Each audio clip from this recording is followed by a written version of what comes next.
الحمد لله والصلاة والسلام على سيدنا محمد وعلى آله وأصحابه أجمعين.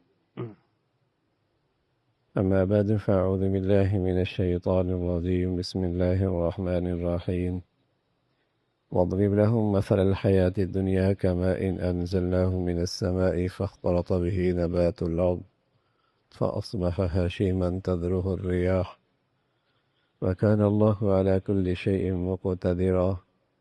المال والبنون زينة الحياة الدنيا والباقيات الصالحات خير عند ربك ثوابا وخير أملا. صدق الله العظيم. اللهم صل على سيدنا محمد وعلى آل سيدنا محمد وبارك وسلم. یہ سورہ کہف چل رہی تھی. یہ دنیاوی زندگی قرآن مجید کی روشنی میں اور قرآن مجید کی آیات میں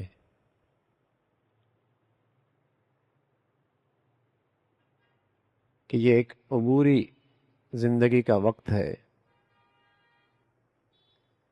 یہ ایک محدود وقفہ ہے ماں کے پیٹ سے قبر کے پیڑ کے درمیان.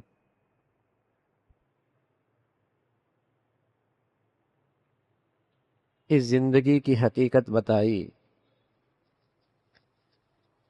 کہ جیسے آپ کھیت دیکھتے ہیں اور اس میں بہار آتی ہے، زمین پہ پھیلے دانے، ان دانوں سے جب پانی ملتا ہے تو اس میں زندگی آ جاتی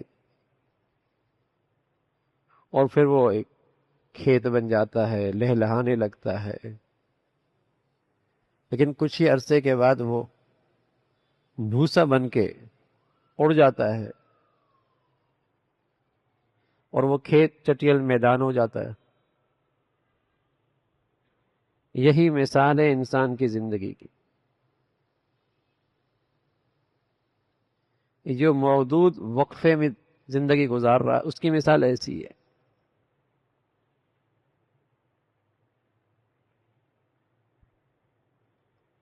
مادی ذہنیت اس کی یہ کمزوری ہے کہ وہ صرف ظاہری چیزوں پہ اعتماد کرتا ہے اور جو اسے نظر آ رہا ہوتا ہے اسی کو اہمیت دیتا ہے اور اسی پر اپنی ساری توانائیاں صرف کر رہا ہوتا ہے. یہ اس مادی ذہنیت کی کمزوری ہے. اس لیے وہ اسباب کو دیکھ کر اسباب ہی کے پیچھے لگ جاتا ہے اور اسباب کے پیچھے جو ذات ہے اسے بھول جاتا ہے. اسی طرح جو موجودہ زندگی ہے حد سے زیادہ اس سے تعلق رکھتا ہے اور جو اس کے بعد حقیقی زندگی ہے اسے فراموش کر دیتا ہے.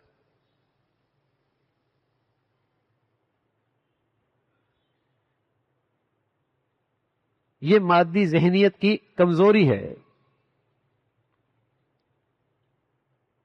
وہ اسی زندگی کو حد سے زیادہ اہمیت دے رہا، اس کی نظر میں اس کی عظمت، اہمیت، تقدس اسی کا ہے. اور اس کی حقیقت قرآن کی روشنی میں کیا ہے؟ مٹی کی طرح، جسے وہ کھیت مٹی میں مل جاتا ہے اور محدود وقت کے لیے وہ ایک لہلہاتا اور اچھا نظر آتا ہے. ایسی کسی انسان کے پاس جب مال و دولت اکٹھی ہوتی ہے، اولاد اکٹھی ہوتی ہے، تو بعض لوگوں کے لیے وہ قابل رشک ہو جاتی ہے اس کی زندگی.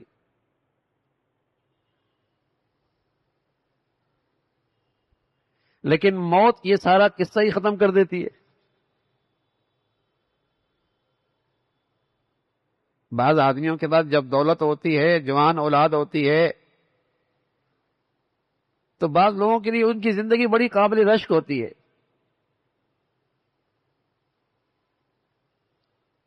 لیکن موت آ کر یہ سارا قصہ ہی ختم کر دیتی ہے. جیسے کھیت کے ساتھ ہوتا ہے کہ کاشتکار بڑی امید لگائے بیٹھا ہوتا ہے اپنی اس کھیتی سے کہ میری محنت، میری مزدوری اور میرا بیج کئی گنا بڑھ کر مجھے ابھی ملنے والا ہے. کوئی آفت آتی ہے سب مٹی ہو جاتا.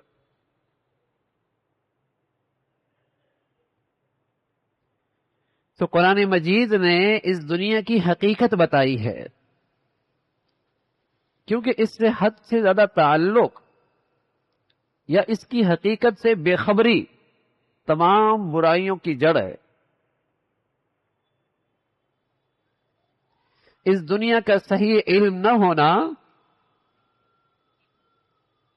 اور اس کی حقیقت کے بارے میں بے خبر اور جاہل ہونا، یہی ساری برائیوں کی جڑ ہے. پیارے نبی صلی اللہ علیہ وسلم فرمایا کرتے تھے، حب الدنیا رأس کل خطیئہ. جس سے محبت نہیں رکھنی ہے، جس کا تقدس نہیں رکھنا ہے، جس کی عظمت دل میں نہیں رکھنی، وہ یہ دنیا ہے. اسی کو اتنی محبت دے رہا، اہمیت دے رہا، یہی ہر برائی کی جڑ ہے. کیونکہ اس کے سارے زندگی کے فیصلے پھر اسی کے گرد گھومتے ہیں.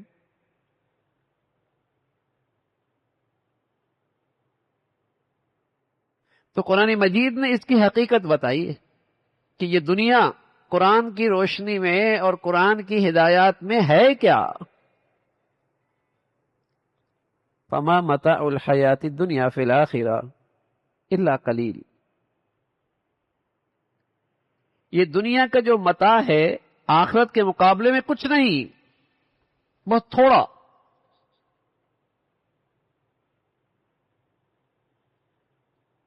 پیارے نبی صلی اللہ علیہ وسلم نے اس کو مثال سے سمجھایا. فرمایا اگر تم سمندر میں انگلی رکھو اور تمہاری انگلی پہ کتنا سمندر کا پانی لگ رہا، جو اس پانی کو سمندر سے نسبت ہے اس دنیا کی زندگی کو آخرت کی زندگی سے اتنی بھی نسبت نہیں ہے.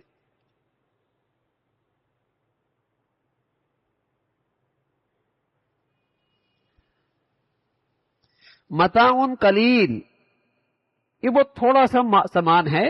لا یغرنک، تمہیں دھوکہ نہ دے کہ کسی کے پاس کیا رونق ہے اس دنیا کی. ارے بھائی یہ رونق ہے کتنی دیر کی؟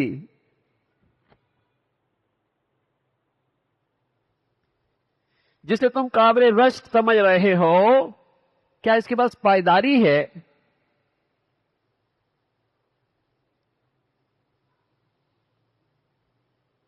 ناپائیدار چیز سے جی لگا لینا اور اپنی ساری توانائیاں اس پہ صرف کر دینا، اور جو پائیدار ہے، جو ہمیشہ کے ہے، اسے نظر انداز کر دینا، کون سی عقل مندی ہے؟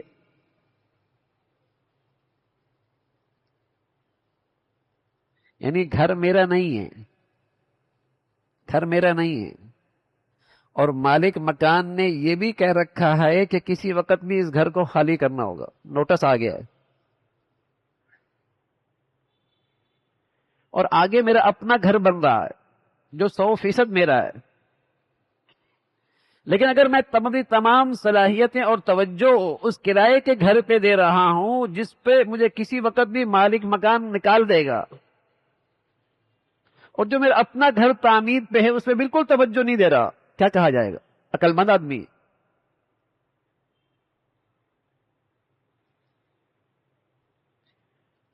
تو اس دنیا کے مالک نے مجھے اور آپ کو نوٹس دے دیا. میرے ابا چلے گئے، اماں چلے گئے، دادا چلے گئے، میرے گھر کے کئی لوگ جا چکے. یہی نوٹس ہے کہ اس دنیا میں تم ٹرسٹی ہو، مالک نہیں ہو. کسی لمحے بھی یہاں سے نکلنا ہوگا، لیکن میری پھر بھی توجہ یہی ہے. اور جس گھر کے بارے میں اللہ کریم کہہ رہے تم اس کے مالک ہو، الذین یرثون الفردوس هم فیہا خالدون، تم اس میں ہمیشہ رہو گے. لیکن میری زندگی کی سوچ میں کہیں وہ نہیں ہے، میری محنت اور کوشش میں کہیں اس پہ توجہ نہیں ہے، میری توانائیاں اور صلاحیتیں اس پر بالکل نہیں لگ رہی. کیا کہا جائے گا؟ اللہ کے نبی صلی اللہ علیہ وسلم نے تو اس شخص کے بارے میں فرمایا یہ احمق ہے، یہ کم عقل ہے. اللہ کے نبی نے فرمایا یہ کم عقل ہے، اس کی عقل نہیں. تو جب یہ بہت عبوری زندگی ہے اور اس کی اس زندگی کے بارے میں کوئی حیثیت بھی نہیں ہے، وہ ابدی ہے، وہ پائیدار ہے، وہ معیار کے لحاظ سے، کوالٹی کے لحاظ سے بھی بہت بڑھیا ہے، اور یہ پائیدار بھی نہیں ہے، اور اس میں کمزوری اور نقص بھی بہت ہے۔ یعنی اگر اچھا کھا بھی لیا تو لگا رہتا ہے پتہ نہیں پیٹ ٹھیک بھی رہے گا نہیں رہے گا،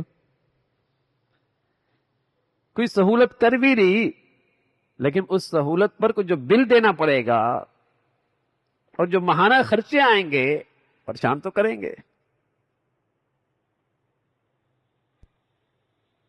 یہاں تو اتنا نقص ہے، اتنی اس میں عیب ہے، اور وہ زندگی ایسی ہے پائیدار بھی ہے اور کوالٹی بھی ہے، اس کی کوالٹی بھی ہے۔ والآخرۃ خیر وابقیٰ، کوالٹی بھی بہت اچھی اور پائیدار بھی بہت، اس کو نظر انداز کر دیا۔ تو مادی ذہنیت کی یہ خامی ہے کہ وہ پائیدار زندگی کو بھول جاتا ہے اور ناپائیدار زندگی پہ فریفتہ ہو جاتا، اپنی توانائیاں اور صلاحیتیں اس ناپائیدار زندگی پہ لگاتا ہے اور سمجھتا ہے کہ بہت ہی ہوشیار ہوں میں نے کچھ بہت ہی بڑا ہدف حاصل کر لیا، کمال کر لیا۔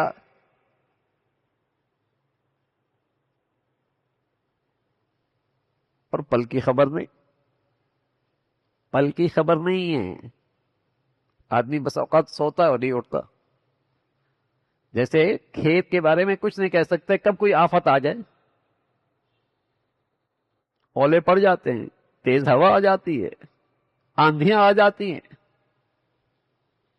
سب مٹی۔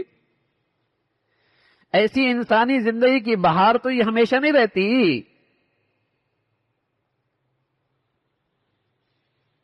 یہ بہار تو ہمیشہ نہیں رہتی،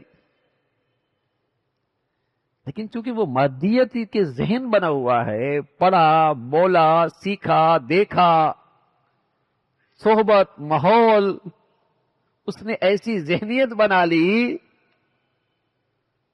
کہ اس زندگی کی بہت اہمیت ہے، اور جس زندگی کی اہمیت ہونی چاہیے تھی، جو پائیدار تھی، اس کو میری زندگی میں کوئی اہمیت حاصل نہیں، نہ اپنی زندگی میں اہمیت حاصل ہے اسے، اور نہ اپنے بچے بچیوں کی تربیت میں اس زندگی کوئی اہمیت حاصل ہے۔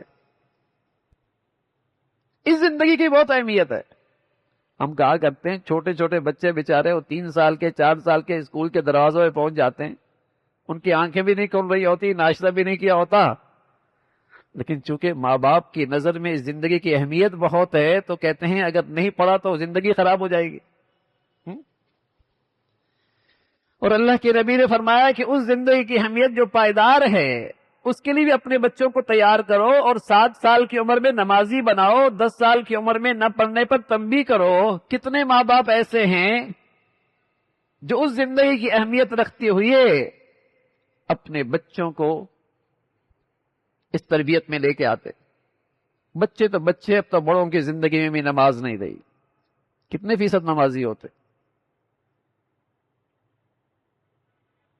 کتنے فیصد مسلمان ہیں جو نماز پڑھتے؟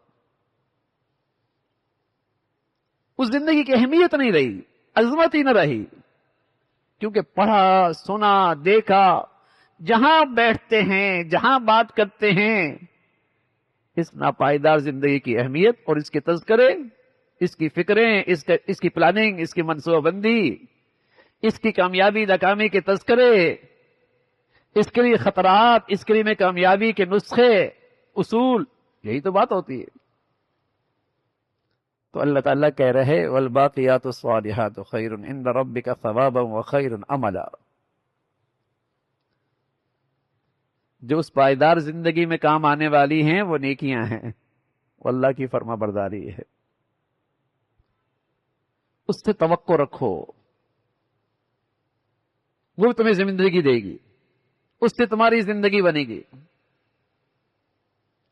جس چیز سے تم نے توقع کر رکھی ہے، دنیا کے مال و دولت اولاد، یہ تو سانس نکلتی ہے تو دولت ہاتھ سے چلی جاتی، بیٹے گھر والے قبر تک لے جاتے ہیں، وہ بھی واپس لوٹ جاتے ہیں، اب اگلے سفر میں کون سی چیز آپ کے ساتھ جائے گی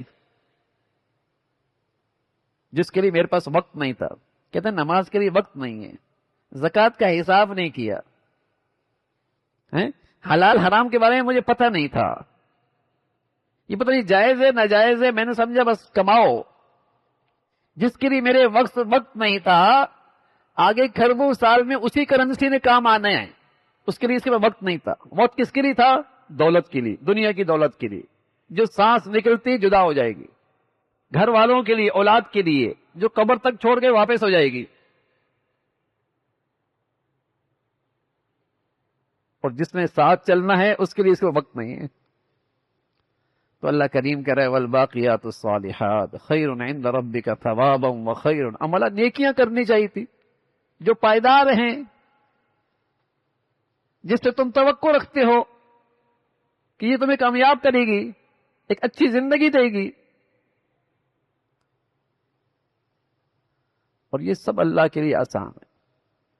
جس طرح اس دانے سے پانی ملتا ہے اور باہر آتی ہے اور پھر اس کے بعد بھوسا بن جاتا ہے،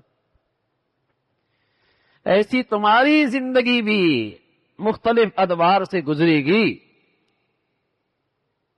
جس اللہ نے جیسے عدم سے وجود بخشتے ہیں، ایسی تمہارے مرنے کے بعد بھی اللہ تمہیں زندہ کرے گا۔ جو انسان ایک مرتبہ پیدا ہوا بس اس نے ہمیشہ رہنا ہے، یہ یاد رکھنا، ہمیشہ رہنا ہے، اور اللہ کو اس پہ پوری قدرت ہے۔ ایک مرتبہ تو دنیا کا نظام ختم ہو جائے گا، پہاڑ ختم ہو جائیں گے، یہ سارے جنگلات ختم ہو جائیں گے، ساری دنیا ایک چٹیل میدان بن جائے گی۔ تم دیکھو گے پہاڑ ہوا میں اڑ رہے ہوں گے، روئی کی طرح اڑ رہے ہوں گے، جو آج کیڑے بن کے زمین کو پکڑی ہوئی ہیں، لیکن یہ سب ختم ہو جائے گا، اور انسان اپنی اپنی جگہ سے اٹھ کے آئے گا، اور ایسی اٹھ کے آئے گا جیسے اماں کے پیٹ سے اکیلا آیا تھا، تو وہاں بھی اپنی اپنی جگہوں سے اکیلا اٹھ کے آئے گا۔ تمہیں لگتا ہے کہ انسان مر گیا تو سب ختم ہو گیا، لگتا ہے، یہ تمہارا خیال ہے، حقیقت ایسی کچھ نہیں۔ حقیقت یہی ہے کہ جو کچھ تم نے کیا وہ سب تمہاری آنکھوں کے سامنے آ جائے گا، کوئی چیز گم نہیں ہوگی، نہ نیکی نہ بدی۔ اور جب یہ دیکھے گا اپنی نیکیاں اور بدیاں، چھوٹی اور بڑی، ساری خطائیں اور سارے جرم، تو کہے گا لا یغادر صغیرۃ ولا کبیرۃ الا احصاها، نہ چھوٹی برائی رہی نہ بڑی برائی رہی، یہ سبھی میری آنکھوں کے سامنے ہیں۔ اللہ تعالیٰ فرمائیں گے، اللہ تعالیٰ کسی کا زیادتی نہیں کریں گے، سب سامنے آ جائے گا۔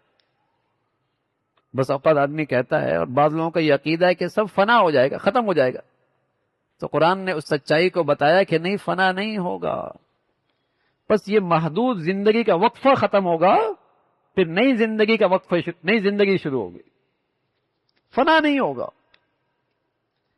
اور اس زندگی میں اس زندگی کا سارا نقشہ تمہارے سامنے آئے گا، اس محدود زندگی میں تم نے کیا کیا وہ سامنے آ جائے گا، اور کسی کے ساتھ زیادتی نہیں ہو، جو اس نے کیا ہوگا ویسا اس کا بدلہ ملے گا۔ اللہ تعالیٰ اس زندگی کی حقیقت پہ صحت مند ایمان نصیب فرمائے، اس کی عظمت اہمیت نصیب فرمائے۔ اللہم لک الحمد کلو ولک الشکر کلو، اللہم اعنا علی ذکرک و شکرک و حسن عبادتک، نستغفر اللہ و نتوب الیک، نستغفر اللہ و نتوب الیک، سبحان ربک رب العزة عما یصفون وسلام علی المرسلین، والصلاة والسلام على سيدنا محمد وعلى آله وأصحابه أجمعين. الحمد لله والصلاة والسلام على سيدنا محمد وعلى آله وأصحابه أجمعين، أما بعد، فأعوذ بالله من الشيطان الرجيم، بسم الله الرحمن الرحيم. وإذ قلنا للملائكة اسجدوا لآدم فسجدوا إلا إبليس كان من الجن ففسق عن أمر ربه أفتتخذونه وذريته أولياء من دوني وهم لكم عدو بئس للظالمين بدلا۔ صدق اللہ العظیم۔ سورہ کہف چل رہی تھی، اور اس میں حضرت موسیٰ علیہ السلام اور حضرت خضر کا قصہ آنے کو ہے، اس سے پہلے چند ہدایات ہے، اور انہی میں ایک بات کی طرف توجہ دلائی، وہ دنیا کی بے ثباتی اور دنیا کی زندگی کی بے وقعتی اور آخرت کی اور کل کی زندگی کی عظمت، اہمیت حضرات انبیاء علیہ الصلاۃ والسلام کی تربیت میں اور دعوت میں یہ مرکزی موضوع رہا ہے کہ لوگوں میں اس زندگی کے لیے جوش و خروش پیدا ہو۔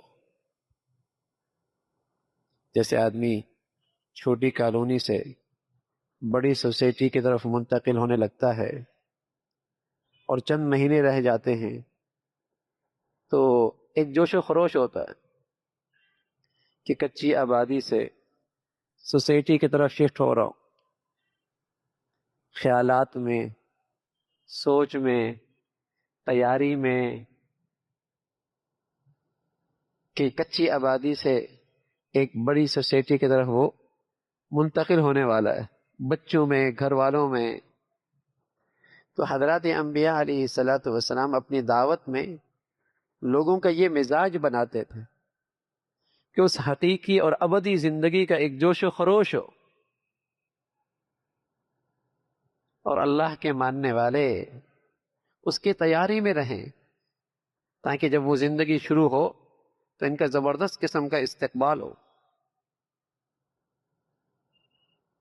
اور انہیں پورا اعزاز و اکرام کے ساتھ وہاں آگے ریسیو کیا جائے، ان کو لیا جائے، تو اس کا پورا اہتمام ہو۔ اس لیے پیارے نبی صلی اللہ علیہ وسلم نے اس زندگی کے لیے جب آغاز ہوتا ہے شفٹنگ کا، جسے ہم موت کہتے ہیں، تو اللہ کے نبی نے اس کو بڑا پیارا عنوان دیا، فرمایا یہ مومن کا تحفہ ہے۔ اس کا عنوان کتنا پرکشش دے دیا، فرمایا یہ مومن کا تحفہ ہے۔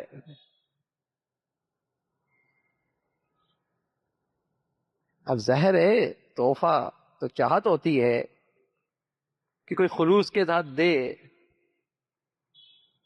تو طلب ہوتی ہے، اس کی خوشی کا اظہار ہوتا ہے۔ تو پیارے نبی صلی اللہ علیہ وسلم نے اس زندگی کا عنوان یہ رکھا کہ تحفہ، جو زندگی کے لیے تیاری رکھتا ہے اس کے لیے تو وہ تحفہ ہے۔ تو اس دنیا کی بے وقتی کہ اس میں ثبات نہیں ہے، آج ہے اور کل نہیں ہے، تم دولت میں، اسٹیٹس میں، رہن سہن میں، جیسے بھی ہو، لیکن پائیداری نہیں ہے نا بھائی، پائیداری نہیں ہے، آج ہے اور کل نہیں ہے، کل ہے اور صبح نہیں ہے، اس میں پائیداری نہیں ہے۔ اور اس کی مثالیں قرآن نے بارہا دی ہیں کہ جیسے مٹی میں رل جانے والی کھیتی ہے، جیسے باغ ہیں، اور پھر اس کے بعد وہ کچھ عرصے کے بعد وہاں چٹیل میدان بن جاتا ہے، اور ہم اپنی زندگی میں خود دیکھتے ہیں ایک وقت آتا ہے جہاں ہم اپنے پیاروں کو چھوڑ کے آتے ہیں، ان کے نشان بھی مٹ جاتے ہیں،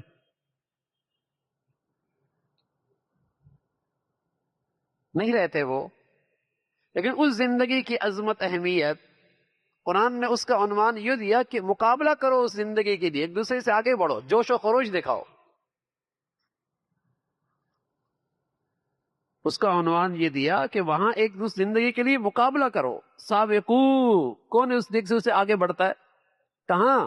وجنت عرضها السماوات والارض، مقابلہ کرو اس جنت کی طرف جس کی چوڑائی، جس کی لمبائی زمین و آسمان سے، انسان زمین و آسمان کی لمبائی چوڑائی سمجھ سکتا ہے، تو اس لیے مثال دے دی، ورنہ تو اس کی اس سے بھی بڑھیا ہو، تاکہ ایک جوش و خروش ہو زندگی کی طلب میں۔ لیکن یہ ایمان بہت ہی سرد ہے، بے جان ہے کہ میرے اندر اس زندگی کا جوش و خروش پیدا کرتا ہے۔ میری ایمان میں بہت ٹھنڈک ہے، بے جان ہے، بے روح ہے کہ وہ زندگی، اس کے تذکرے میرے اندر جوش و خروش پیدا کرے۔ اس کے مقابلے میں آنکھوں دیکھی کوئی زندگی کی طرف متوجہ کروں، وہ جوش پیدا ہو جائے گا اندر۔ جو آنکھوں سے نظر آ رہا ہے اگر اس زندگی کی طرف متوجہ کروں تو وہاں جوش آ جائے گا، یار کیا بات ہے۔ لیکن چونکہ وہ زندگی کا تعلق ایمان سے ہے اور ایمان میں وہ اتنی قوت نہیں کہ آج وہ زندگی میرے اندر کشش پیدا کر دے، جوش پیدا کر دے، رغبت پیدا کر دے، مجھے اپنی طرف متوجہ رکھے اپنی زندگی میں۔ ایک صحابی دنیا سے جانے لگے تو دائیں بائیں کے لوگ کچھ غمگین سے ہوئے کہ جا رہے ہیں، تو جانے والا اپنے ساتھ والوں کو تسلی یوں دے رہا، وَهْوَا غَدًا نَلْقَى الْمُحَمَّدًا وَأَصْحَابَهُ، کیا ہی مزہ آئے گا، کل تو اپنے پیارے لوگوں سے ملاقات ہو جائے گی، کل تو اپنے پیاروں سے ملاقات ہو جائے گی اور اس میں پیارے نبی ہوں گے، اس کے ساتھی ہوں گے، واہ کیا بات ہوگی۔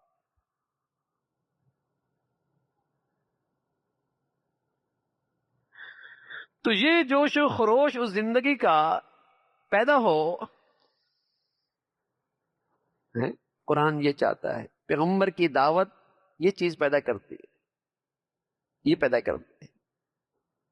یہ تبھی ہوگا بھائی جب یہاں کی بے وقتی آئے، اس کی عظمت آئے، ابدی زندگی وہ ہے، اس کے لیے ہمیشہ نظر رہے، اس پہ نظر رہے۔ اور سچ کہہ رہا ہوں، جس خوش نصیب آدمی کو یہ چیز پیدا ہو جائے نا، اس کو دنیا کی کوئی چیز، کسی چیز کی کمی، کسی چیز کا نقصان، کسی تکلیف اور آزمائش اسے غمگین نہیں کرے گی، پریشان نہیں کرے گی۔ جیسے کسی گھر سے آدمی شفٹ ہو رہا ہے اور اس کا ٹائر گر گئی، یا اس کا پنکھا خراب ہو گیا، یا اس کا اے سی کام نہیں ہو رہا، بولے کہ بھائی جا ہی رہا ہوں تو خراب ہوگا، کیا ہوا، پریشان نہیں کرے گا۔ اس لیے پیارے نبی فرمایا کرتے تھے، من جعل ہمہ ہم الآخرہ کفاہ اللہ ہم دنیاہ، جسے اللہ تعالیٰ اس زندگی کی فکر نصیب فرما دے، اسے دنیا کے غم اور فکریں پریشان نہیں کریں گی۔ اور ایک بڑے بزرگ اللہ والے کہا کرتے تھے، آخرت کی فکر بھی ہو، دنیا کا غم بھی ہو، یہ دونوں کبھی اکٹھے نہیں ہو سکتے۔ یہ دنیا کا غم اسے اندر سے کھائے جاتا ہے جیسے آخرت کی فکر کی ہوا بھی نہیں لگی۔ یہ دنیا کے غم اور فکریں اسے کھاتی ہیں جسے اس زندگی کی ہوا بھی نہیں لگی، ورنہ اس زندگی کی فکر اور غم میں تو یہ تاثیر ہے، یہ اس کا میٹھا پھل ہے اس دنیا میں، کہ دنیا میں اس دنیا کی جو غم اور فکریں ہیں یہ زیادہ اہمیت نہیں دیتا، کہ نہ یہاں خوشی پائیدار ہے اور نہ یہاں کی تکلیف پائیدار ہے۔ تو کوئی چیزیں پائے، چند دن کی تو بات ہے، چند دن کی تو بات ہے، پھر اس کے بعد راحت ہی راحت ہے۔ تو اس زندگی کا جوش، تو چونکہ اس راستے کا سب سے بڑا راہزن،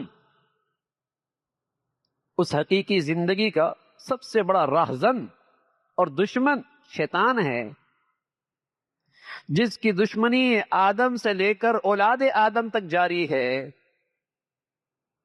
تو اللہ تعالیٰ اس کا بھی ذکر کر رہے کہ فَفَسَقَ عَنْ أَمْرِ رَبِّ، ٹھیک ہے نا،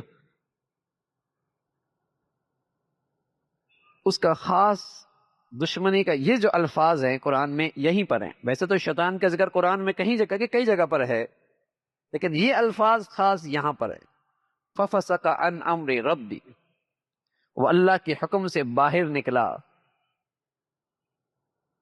جس طرح شیطان فرشتوں کے لبادے میں تھا، فرشتوں کے لبادے میں تھا، اس کو عزازیل بھی کہتے تھے، تھا شیطان تھا جن، ہے جن، فرشتوں کے لبادے میں تھا۔ فرمایا ایسی ہی سمجھایا کہ ایسی ہی لوگ ہوتے ہیں انسانی لبادے میں، لیکن ان کے مزاجوں میں شیطانیت ہوتی ہے۔ اس لیے مسلمان دونوں سے پناہ جاتا ہے، من الجنت والناس، شیطان جنوں میں سے ہو یا انسانوں میں سے ہو، دونوں کی پناہ، دونوں کی صحبت نہیں، دونوں سے یاری نہیں، دونوں سے تعلق نہیں، دونوں کی زندگیوں سے نکالی نہیں، اس لیے کہ یہ اللہ سے بہت دور ہے، یہ اللہ سے بہت دور ہے۔ اور جیسے وہ ظالم ہے، کوئی اس کی نکالی کرتا ہے، وہ بھی ظالموں کے صف میں آتا ہے، اور ظالموں کا انجام اچھا نہیں، اس کا انجام اچھا نہیں۔ اور جیسے انسان بے بس ہے، ایسی جنات بھی حاجت روا نہیں ہیں، مشکل کشا نہیں ہے، ہر وقت تمہاری مدد کو نہیں آ سکتے۔ اگرچہ شیطان ابلیس ایک ہے، لیکن اس کے کرندے بہت سارے۔ ابلیس کو تو قیامت تک کی بھی مہلت ہے، اور اس کے کرندے ایسی ہیں کہ پیدا ہوتے ہیں مرتے ہیں، پیدا ہوتے ہیں مرتے ہیں۔ ان کا جو سرغنہ ہے ابلیس، اس کو قیامت تک کے لیے مہلت ملی۔ پھر اس نے مختلف ڈیوٹیاں مقرر کی ہوتی ہیں اپنے کرندوں کی، کوئی بازار میں بیٹھا ہوتا ہے، کوئی گھر میں جاتا ہے، کوئی نماز کے لیے رکاوٹ ڈالتا ہے، کوئی میاں بیوی کا تعلق خراب کرتا ہے۔ حدیث میں اللہ کے نبی نے فرمایا شیطان کبھی کبھی سمندر پہ تخت لگاتا ہے اور پھر اپنے کرندوں سے پوچھتا ہے، ان کی کارگزاری سنتا ہے۔ تو ایک کارگزاری سنانے والا کہتا ہے کہ میاں بیوی میں ان بن ہو گئی، تعلقات خراب کر دیے، تبکی دیتا ہے، بڑا کام کیا ہے، بڑا کام کیا۔ دوسرا کہتا ہے میں نے شرک میں مبتلا کر دیا، کہتا ہے انت تو ہے نا، بات تیری ہی ہے، انت تیرا کمال ہے، تو نے بڑا کام کیا۔ تو مختلف کرندے ہیں اس کے۔ حدیث میں آتا ہے ایک آدمی اللہ کے گھر میں داخل ہوتا ہے اور سلام نہیں کہتا، شیطان بھی ساتھ داخل ہو جاتا ہے۔ اور جب رات کو اور کسی وقت وہاں اللہ کو یاد نہیں کرتا تو شیطان کہتا ہے اب مجھے یہاں اس گھر میں رہنے کا بھی موقع مل گیا۔ جب سلام کر کے داخل ہوتا ہے تو شیطان پیچھے ہی رہ جاتا ہے، لیکن جب جاتی ہوئی بھی اللہ کی طرف سے متوجہ نہیں ہوتا اور رات کو بھی اللہ کو یاد نہیں کرتا تو شیطان کہتا ہے مجھے رہنے کی یہاں جگہ مل گئی ہے۔ تو جب جگہ مل گئی ہے تو پھر گھر آنے والوں نے وسوسے ڈالے گا۔ پہلے گھروں میں فرشتے ہوتے تھے اس لیے کہ نیکیوں کا ماحول ہوتا تھا، اب گھروں میں غفلت ہے، گناہوں کا ماحول ہے، جو شیاطین کی غذا ہے، تو پھر وہاں ان کے ڈیرے ہوتے، پھر ان کی رہائش ہوتی ہے، اور پھر اس کے اثرات بد اور نتائج بد بھی ہم دیکھتے ہیں۔ چھوٹی چھوٹی باتوں پر ایسے الجھے کہ گھر خراب ہو گیا، حالانکہ بہت معمولی بات، لیکن الجھ پڑے تو پھر وہ وسوسے ڈال رہا ہو۔ تو انسانوں کا ازلی دشمن جو اسے کامیابی کی راہ سے اور حقیقی زندگی سے محروم کرتا ہے، اس کا تذکرہ فرمایا اور ساتھ ساتھ تلقین فرمائی کہ مجرموں کا انجام جو ہونے والا ہے وہ کوئی اچھا نہیں۔ شیطان سے دوستی کام آنے والی نہیں، اس کے ساتھ دوستی اور یاری کام آنے والی نہیں ہے، بلکہ اس دوستی پر حسرت ہی رہے گی، افسوس ہی ہوگا، اور پھر وہ ہلاکت اور پھر وہ ناکامی ایسی ہے کہ پھر اس سے دوبارہ کامیابی کا راستہ ممکن نہیں، اس نقصان کا پھر ازالہ ممکن نہیں۔ تو اس کی طرف توجہ دلائی کہ حقیقی اور ابدی زندگی آخرت کے ہے، اور اس راستے میں جو شیطان یا شیطان نما انسان ہیں جو تمہیں اس سے دور رکھتے ہیں، ان سے پرہیز رکھنا اور اللہ تعالی سے تعلق رکھنا، اس میں تمہاری حفاظت ہے۔ اللہ کو اپنا مددگار کارساز سمجھنا، اس میں تمہاری کامیابی ہے۔ اللہ تعالی عمل کی توفیق نصیب فرمائے۔ اللہم لک الحمد کلو ولک الشکر کلو، اللہم اعنا علی ذکرک و شکرک و حسن عبادتک۔ نستغفر الله ونتوب إليك نستغفر الله ونتوب إليك سبحان ربك رب العزة عما يصفون وسلام على المرسلين. الحمد لله والصلاة والسلام على سيدنا محمد وعلى آله وأصحابه أجمعين. الحمد لله والصلاة والسلام على سيدنا محمد وعلى آله وأصحابه أجمعين. أما بعد، أعوذ بالله من الشيطان الرجيم. بسم الله الرحمن الرحيم. ولقد صرفنا في هذا القرآن للناس من كل مثل وكان الإنسان أكثر شيء جدلا. صدق الله العظيم. اللهم صل على سيدنا محمد وعلى آل سيدنا محمد وبارك وسلم. یہ سورہ کہف چل رہا تھا، سورہ کہف کا سلسلہ چل رہا تھا، تو چند نوجوانوں کا تذکرہ آیا، کہف والوں کا، اور اس سے پہلے قرآن کی عظمت کا تذکرہ۔ قرآن ہدایت کا دستور ہے اور زندگی کا نظام ہے۔ پھر اس کے بعد باغ والوں کا تذکرہ آیا۔ اس سے پہلے بھی قرآن کی طرف توجہ دلائی کہ اس پر عمل اور اس کی تلاوت یہ جائے پناہ ہے، جائے حفاظت ہے، اور اس میں کامیابی اور فلاح کا یہ راستہ ہے۔ اب آگے حضرت خضر کا تذکرہ آ رہا ہے اور حضرت موسیٰ علیہ السلام کا تذکرہ، تو اس سے پہلے پھر قرآن کا تذکرہ آیا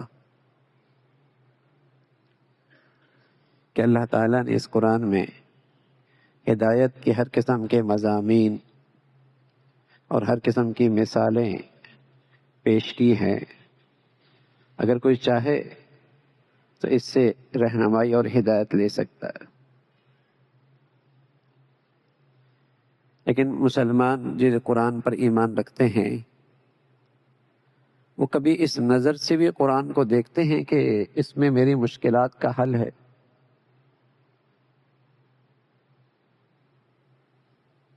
اور کبھی اسے اللہ کی یہ نعمت بھی سمجھتے ہیں کہ اللہ رب العزت نے یہ میری زندگی کی فلاح اور کامیابی کا، اس میں میری لیے رہنمائی موجود ہے۔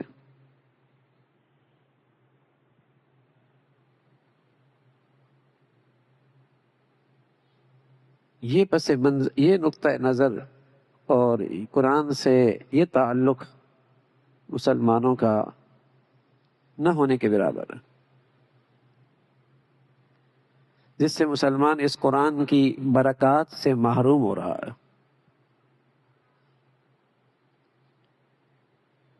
قرآن تو ہدایت کی کتاب ہے، اور زندگی کے تمام معاملات میں یہ ہدایت ہے، سیدھے راستے کی رہنمائی کرتی، اور ناکامیوں سے اور نقصان سے اور ہلاکت سے قرآن بچاتا ہے۔ اس نظر سے مسلمانوں کا تعلق قرآن سے نہ ہونے کے برابر ہے۔ اچھی بات ہے، مسلمان اسے پڑھ لیتے ہیں، سن لیتے ہیں، یہ بھی قرآن کا حق ہے، اس کا پڑھ لینا، اس کی تلاوت کر لینا،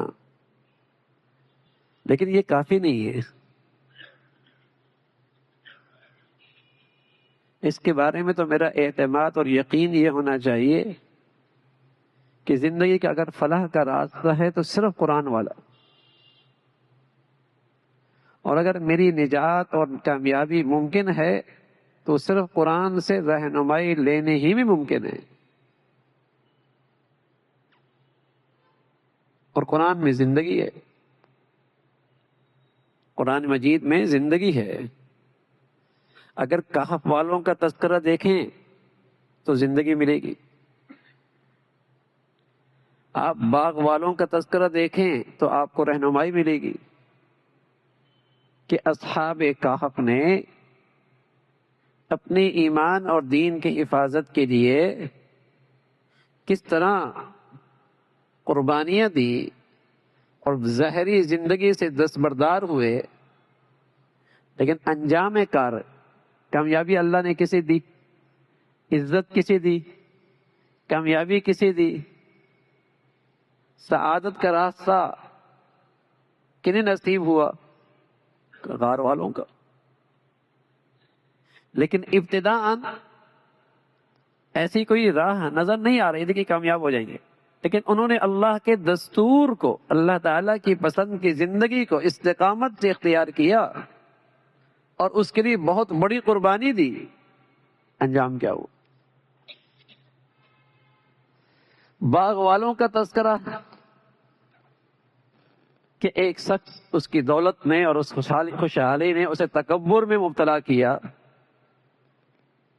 اور دوسرا جس کے پاس زندگی کا وہ اسٹیٹس تو نہیں تھا، لیکن وہ خوش نصیب تھا کہ اس نے اللہ کی بندگی کا راستہ، وہ اس سے محروم نہیں تھا، اس نے اللہ کی بندگی کا راستہ مضبوطی سے پکڑا ہوا۔ دوسرا شخص جس کے پاس دولت، مال، خوشحالی سب کچھ تھی، لیکن تکبر، غرور، نتیجہ کیا نکلا؟ متکبر رسوا ہوا، اللہ کی پکڑ آئی، دنیا نے اس کی رسوائی دیکھی، اس کی ساری خوشحالی مٹی ہو گئی، ہاتھ ملنے لگا۔ سبق ہے۔ اور وہ شخص جو بظاہر دنیا کے لحاظ سے اس کی زندگی کو اتنے قابل رشک نہیں نظر آ رہی تھی، وہ قابل رشک ہو گیا، اللہ تعالیٰ نے اسے کامیابی دے دی، اس لیے کہ اس نے بندگی کا راستے کا انتخاب کیا، سرکشی اور تکبر کے راستے سے اپنے آپ کو محفوظ رکھا۔ قرآن میں رہنمائی۔ تو اسی طرح قرآن مجید کے اندر اللہ ہر طرح کی مثالیں دیتے ہیں، لیکن انسان توجہ نہیں دیتا۔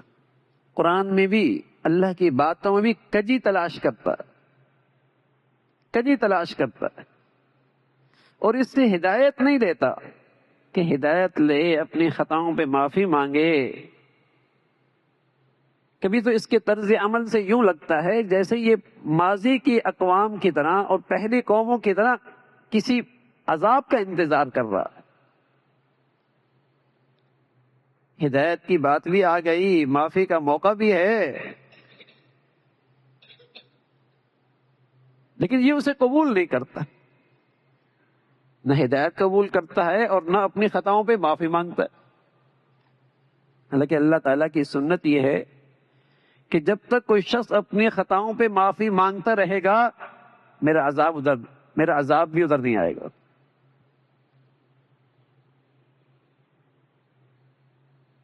اللہ تعالیٰ عذاب نہیں دیتے ہیں، لیکن کوئی آدمی ہدایت ہی قبول نہ کرے، اپنے خطاؤں پہ معافی بھی نہ مانگے، تو اس کا مطلب یہ کہ وہ اپنے آپ کو ہلاکت کے لیے پیش کر رہا،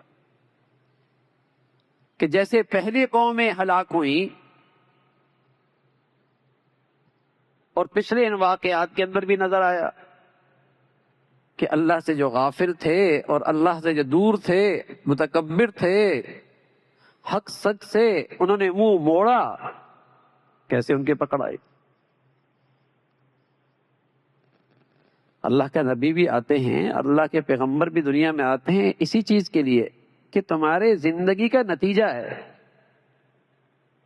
تمہاری زندگی کا نتیجہ تمہارے سامنے آئے گا، اچھا یا برا۔ وہ مبشر بھی ہیں، منذر بھی ہیں، وہ بتاتے ہیں کہ تمہاری اچھی اور بری زندگی کا نتیجہ آئے گا، ضرور آئے گا۔ ایسا نہیں ہے کہ ایک آدمی فیل ہوا اور ایک آدمی پاس ہو، دونوں کا رزلٹ ایک جیسا ہے۔ اللہ کے یہاں ایسی نا انصافی نہیں ہے، 100% وہاں انصاف ہوگا۔ ہاں، امتحان حال میں ہم بارہا کہتے ہیں کہ اللہ کی سنت یہ ہے کہ ہم دنیا اسی کو بھی دیتے ہیں جو ہمیں راضی رکھتا ہے، اور یہ دنیا ہم اسی بھی دیتے ہیں جو ہمیں ناراض کرتا ہے۔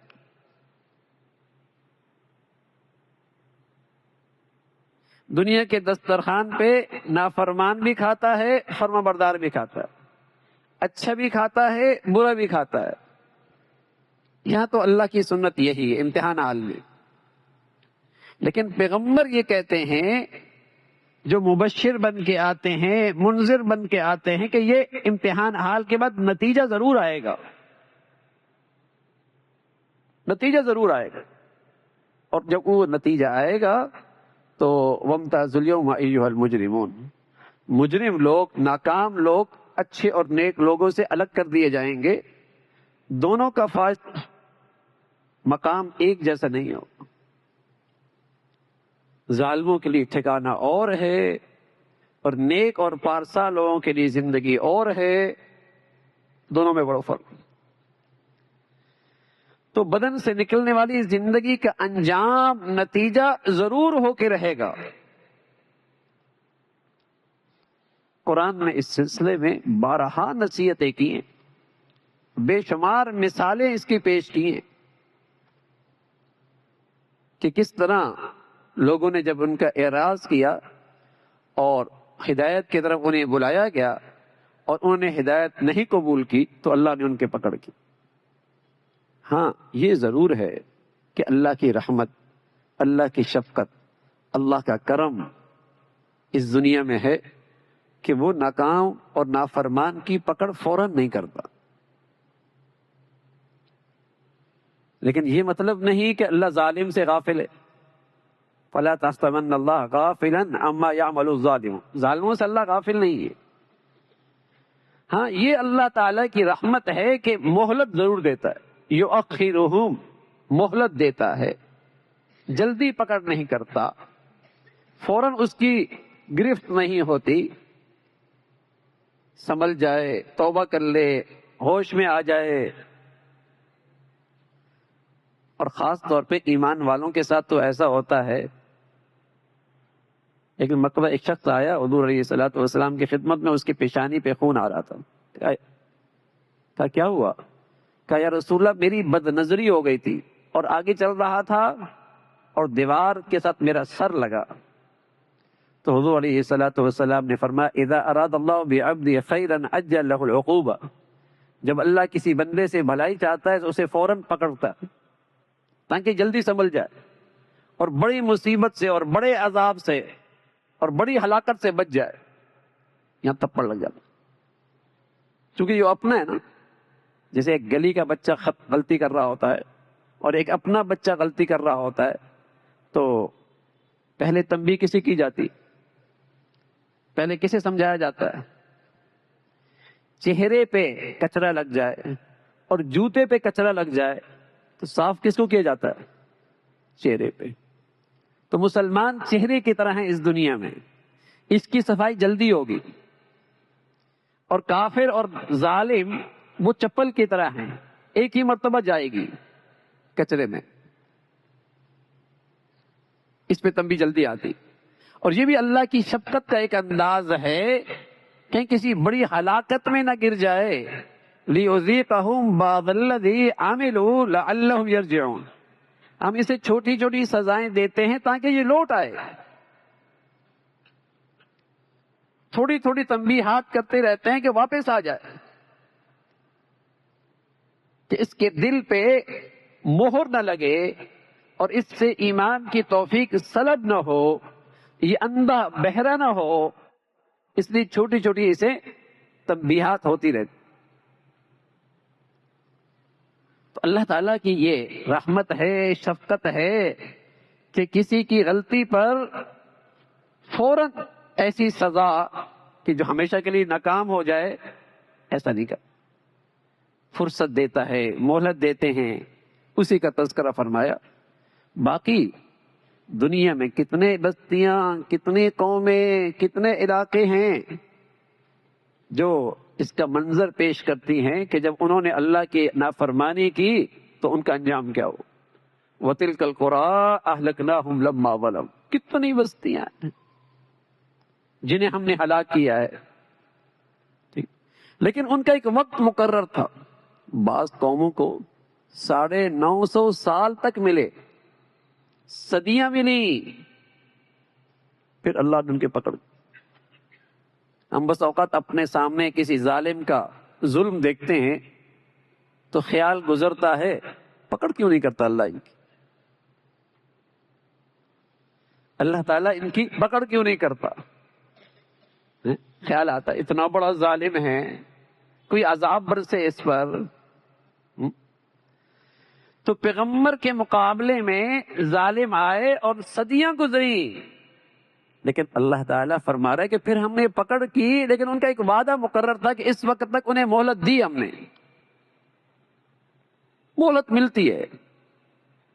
لیکن اب ہر حال کفر کا اور شرک کا اور ظلم کا اور نافرمانی کا انجام برا ہی ہوتا ہے, برا ہی ہوتا ہے. اخذنا بذنبہم, ہم نے انہیں پکڑا ان کی گناہوں کی وجہ سے. اور کیسا پکڑا؟ اخذتہ الصیحہ, چیخ آئی, کلیجے پھٹ گئے. ہم نے پکڑا ان کی گناہوں کی وجہ سے. خسفنا بہ الارض, زمین پہ دھنستے چلے گئے, زمین پھٹی, اندر چلے گئے. اخذنا بذنبہم, ان کے گناہوں کی وجہ سے پکڑا. اغرقنا, پانی میں غرق کر دیا. یہ سب ہوا, اتنے بستیاں, اتنی قومیں جو نشان عبرت بنے, اور وہ معاشی لحاظ سے اور اقتصادی لحاظ سے پاسماندہ نہیں تھی, بڑی خوشحال. ان کی زراعتیں, ان کی زمینوں کے زرخیزی, ان کا پانی کا نظام, ان کا اقتصاد کا سلسلہ اور ان کی عسکری طاقت غیر معمولی تھی. لیکن انہوں نے اپنے اندر ہلاکت لے لی, انہوں نے اپنے اندر ہلاکت لے لی. اور ہلاکت کیا ہے؟ گناہ ہے. گناہوں میں اللہ نے ہلاکت رکھی ہے. جیسے زہر میں اللہ نے ہلاکت رکھی ہے نا, ایسی اللہ نے گناہوں میں ہلاکت رکھی ہے. جب کوئی اس ہلاکت کی چیز کو اپنے گھر میں لائے گا تو وہ گھر کا نتیجہ تو آئے گا, اس ہلاکت, اس گناہوں کا ریئیکشن تو آئے گا. جب کوئی قوم اپنے اندر ان ہلاکت کی چیزوں کو لائے گی تو ریئیکشن تو آئے گا. گناہوں میں اللہ نے ہلاکت رکھی ہے. اب جو جتنا اس کو اختیار کرے, بچہ, سانپ بچہ زہر کی ہلاکت کو نہیں سمجھتا, لیکن نہ سمجھی کی وجہ سے وہ زہر کھا لیتا ہے. تو بتائیے نقصان ہوگا نہیں ہوگا؟ نقصان تو ہوگا. اگر مجھے اپنے اللہ کی ان باتوں پہ یقین نہیں ہے کہ گناہوں میں ہلاکت ہے, تو گناہ کرو گے تو ہلاکت تو آئے گی, چاہے تمہیں سمجھ میں آئے یا نہ آئے, چاہے تم یقین کرو یا نہ کرو. تم ان بچوں کی طرح جو زہر میں ہلاکت نہیں سمجھتے, کھائے جا رہے ہیں, ہلاک ہوگا نا بھائی. ہمیں اللہ تعالیٰ کی ان سچائیوں پہ یقین نہیں, ایمان نہیں, کریں گے گناہ, ہلاکت تو آئے گی. اور ہلاکت کے مناظر دیکھ رہے ہیں آپ, تو ہلاکت آتی ہے. تو فرمایا یہ بستیاں, یہ شہر, یہ قومیں, ان کا انجام, یہ سب عبرت کی چیزیں ہیں. اللہ تعالیٰ ہمیں اس قرآن سے ہدایت اور قدم قدم پہ رہنمائی لینے کی توفیق نصیب فرمائے. اللہم لک الحمد کلو ولک الشکر کلو. اللہم اعنا علی ذکرک و شکرک و حسن عبادتک. نستغفر الله ونتوب إليك, نستغفر الله ونتوب إليك. سبحان ربك رب العزة عما يصفون وسلام على المرسلين والحمد لله. لا أبرح حتى أبلغ مجمع البحرين وأمضي حقبا. فلما بلغا مجمع بينهما نسيا حوتهما فاتخذ سبيله في البحر سربا. فلما جاوزا قال لفتاه آتنا غداءنا لقد لقينا من سفرنا هذا نصبا. صدق اللہ العظیم. حضرت موسیٰ علیہ السلام اور حضرت خضر علیہ الصلوۃ والسلام کا تذکرہ ہے کہ حضرت موسیٰ علیہ الصلوۃ والسلام ایک مرتبہ اپنی قوم سے بات فرما رہے تھے تو کسی شخص نے سوال کیا کہ اس وقت روئے زمین پر آپ سے بڑا بھی کوئی عالم ہے؟ تو آپ نے نفی میں جواب دیا، نہیں۔ اگرچہ یہ بات صحیح تھی کہ ہدایت کا علم، اللہ کی معرفت کا علم اس وقت کے سب سے بڑے پیغمبر ہی کے پاس ہوا کرتا، اور وہ حضرت موسیٰ علیہ الصلوۃ والسلام تھے۔ تو یہ جواب اگرچہ صحیح تھا کہ وہ اللہ کی کتاب کے رسول تھے اور اس وقت کے سب سے بڑے عالم تھے، اور آپ سے بڑھ کر شریعت کا علم کوئی نہیں رکھتا تھا، تاہم اللہ تعالیٰ کو یہ بات پسند نہ آئی۔ قریب اور قرب پانے والے، ان کی چھوٹی سی بات بھی قابل تربیت ہو جایا کرتی ہے، چونکہ بہت ہی قرب کا تعلق ہوتا ہے اللہ کے نبی کا، اللہ کے رسول کا اللہ سے، اور اللہ تعالیٰ ان کی براہ راست تربیت فرما رہے ہوتے ہیں، رہنمائی فرما رہے ہوتے ہیں۔ تو معمولی بات بھی اس پر بھی ان کی تربیت اور انہیں تنبیہ ہو جاتی ہے۔ تو چاہت یہ تھی اللہ کریم کی کہ موسیٰ علیہ الصلوۃ والسلام اس معاملے کو اللہ تعالیٰ کو سونپ دیتے اور کہتے کہ اللہ عالم، یہ بات زیادہ بہتر اللہ ہی جانتے، اس لیے کہ سب سے بڑا علم تو ان کے پاس ہے، کوئی بہتر جانتا۔ لیکن اللہ تعالیٰ نے حضرت موسیٰ علیہ الصلوۃ والسلام کے لیے تربیت کا نظام فرمایا، اور فرمایا کہ میرا ایک بندہ ہے جس کے پاس ایسا علم بھی ہے جو آپ کے پاس نہیں ہے۔ کہ یار اے اللہ کریم، میں ان سے علم سیکھنا چاہتا ہوں، ملاقات کہاں ہوگی؟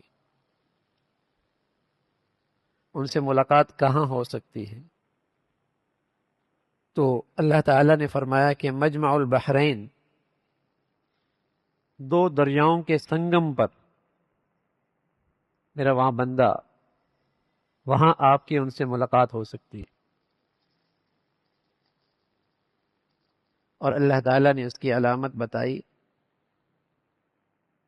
کہ وہاں آپ اپنے سفر شروع کریں اور اپنے ساتھ ضرورت کے لیے مچھلی بھی رکھ لیں، تو جہاں یہ مچھلی تم سے گم ہو گئی تو وہیں میرے اس نیک بندے کا ٹھکانہ ہے۔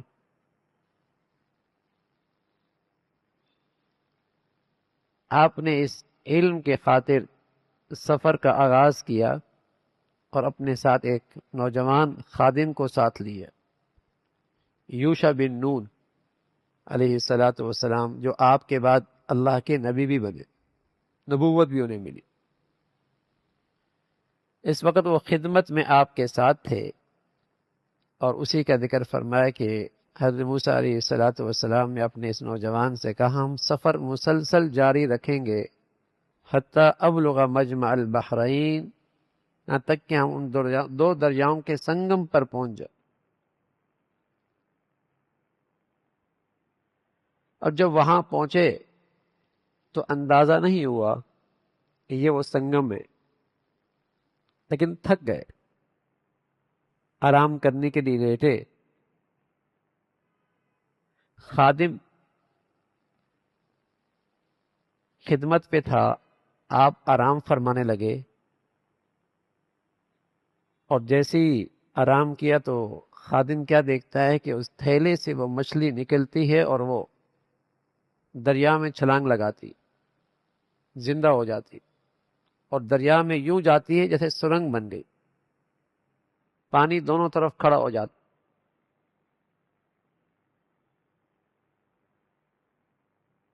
آنکھ کھلی تو فوراً سفر شروع ہوا۔ خادم کو بھی خیال نہ آیا کہ یہاں یہ سب کچھ ہوا ہے۔ جب اگلی منزل پہ پہنچے تو آپ نے فرمایا کہ تھکاوٹ بہت ہو رہی ہے، بھوک بھی لگ رہی ہے، تو ناشتہ لاؤ، مچھلی لاؤ۔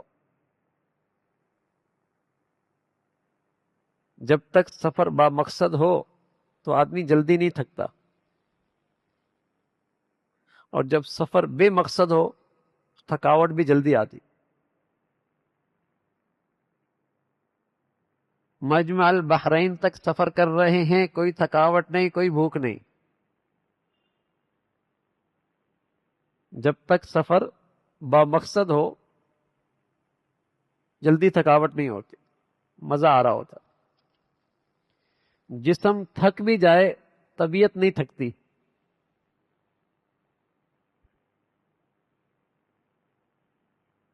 طبیعت نہیں تھکتی۔ چاند رات آتی ہے نا، آدمی پوری رات جاگتا ہے، پیسے آ رہے ہوتے ہیں، کاروبار اچھا ہو رہا ہوتا ہے، نہیں تھکتا، بلکہ دعا کرتا ہے ایک چاند رات اور بھی ہو جائے۔ اور یہ پہلی پوری رات جاگے ہو ہیں؟ پھر رات جاگنی پڑے گی۔ تو جب نفع سامنے ہو رہا ہوتا ہے، مقصد سامنے آ رہا تو آدمی تھکتا اتنے آسانی سے نہیں تھکتا۔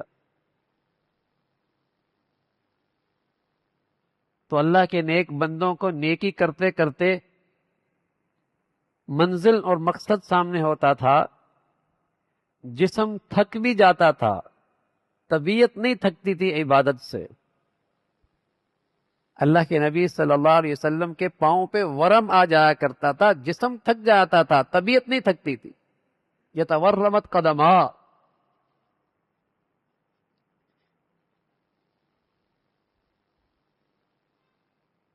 ہمیں دنیا کے نفع لگتا ہے تو تھکاوٹ نہیں ہوتی، انہیں نیکیوں میں نفع لگتا تھا تو انہیں نیکیوں میں تھکاوٹ نہیں ہوتی تھی۔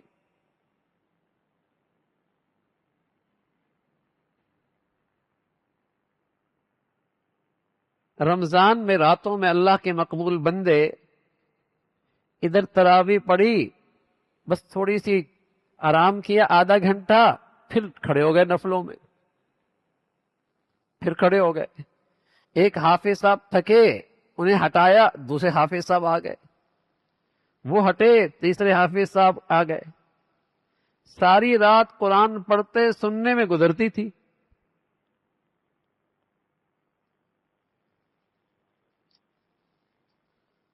تو جب مقصد سامنے ہو، نفع سامنے ہو تو آدمی جلدی نہیں تھکتا۔ میں عرض کر رہا ہوں جسم تھک بھی جائے طبیعت نہیں تھکتی۔ جیسے آپ کہتے ہیں نا، پیٹ تو بھر گیا ہے لیکن طبیعت سیر نہیں ہوئی ہے؟ پیٹ تو بھر گیا لیکن طبیعت سیر نہیں ہوئی۔ مزہ اتنا ہے اس میں آ رہا ہے کھانے میں۔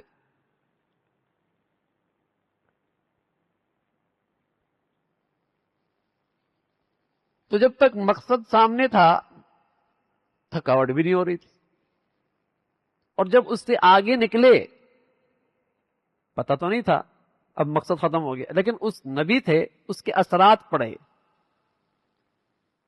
کہ جب مقصد سے آگے سفر ہونے لگا تو فوراً تھکاوٹ شروع ہو گئی، اور اپنے خادم سے کہنے لگے لقد لقینا من سفرنا هذا نصبا، اس سفر سے بڑی تھکاوٹ ہونے لگی ہے، ناشتہ واشتہ لاؤ، تھوڑی تازگی ہو، تھوڑا سا آرام کرتے ہیں۔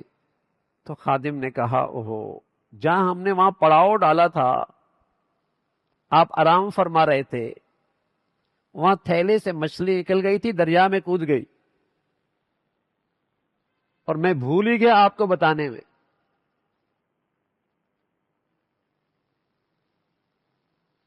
اور کہنے لگا ان اذکرہ، ان اذکرہ، میں بھول ہی گیا، شیطان نے مجھے بھلا دی. یہ بھی ایک ادب ہے.